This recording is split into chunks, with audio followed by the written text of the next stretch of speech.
आप सनातन को नहीं मिटा सकते। ये पृथ्वी सनातन है, ये वायु सनातन है, ये आकाश सनातन है। सनातन का अर्थ जानते हो? अति प्राचीन, अर्थात जिससे प्राचीन कुछ नहीं, वो सनातन है। ये जो छोटी छोटी धाराएं जन्म ले रही है, इनमें मत फंसो। कलयुग में अनेक धाराओं ने जन्म ले लिया, इनको धर्म नहीं बोलते। ये लोग महान पाप कर रहे हैं। ऐसे लोग दिखे, इनको समझाओ। नहीं समझते तो घर से बाहर निकालो। ऐसे लोगों की इज्जत करने की कोई आवश्यकता नहीं।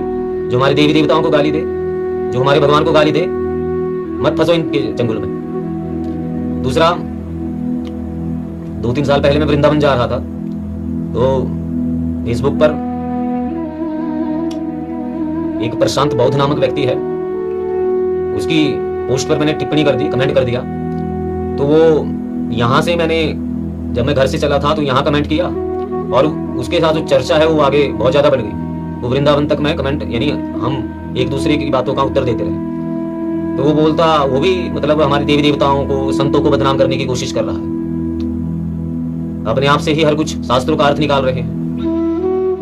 तो बहुत चर्चा हुई, और मैं भी पीछे नहीं हटा, मैं भी कमेंट करता रहा, क्योंकि हम नहीं चाहते कि समाज को ये लोग भटकाएं। इसलिए हम बोलते हैं कि स्वयं शास्त्रों को उठाओ, स्वयं शास्त्र पढ़ो। अगर आप स्वयं शास्त्रों को नहीं पढ़ेंगे तो आप इनके चंगुल में फंस जाएंगे, क्योंकि इन्होंने स्वयं तो शास्त्र पढ़े नहीं। अगर पढ़े भी है तो उन श्लोकों का गलत अर्थ ये निकाल रहे हैं। तो उसको बहुत बुरी तरह से मैंने वो कर दिया। वो हमारे रामायण और महाभारत पर टिप्पणी लग गया करने, इसको पढ़कर HAS IAS नहीं बनते। तो मैंने उसको कह दिया कि अरे भाई, HAS और IAS बनने के लिए रामायण और महाभारत की रचना नहीं हुई है। इनकी रचना आत्मिक शांति के लिए, आत्मिक उन्नति के लिए, अध्यात्म मार्ग पर आगे बढ़ने के लिए हुई है। तो कहने का अभिप्राय है कि विभिन्न प्रकार के तर्क देके आपको अपने चंगुल में फंसाने की कोशिश करते हैं। संत कबीरदास और महात्मा बुद्ध, ये महान संत थे।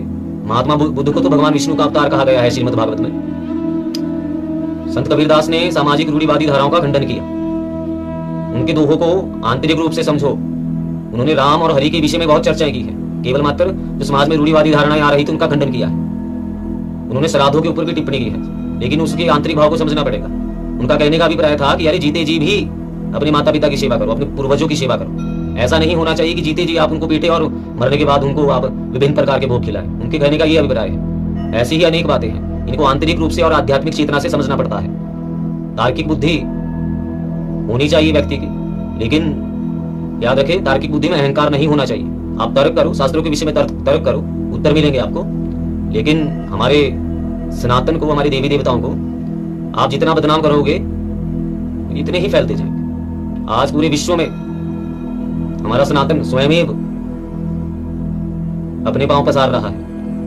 अरे सनातन सनातन ही है। सनातन से पहले कुछ नहीं था और सनातन के बाद कुछ नहीं होगा।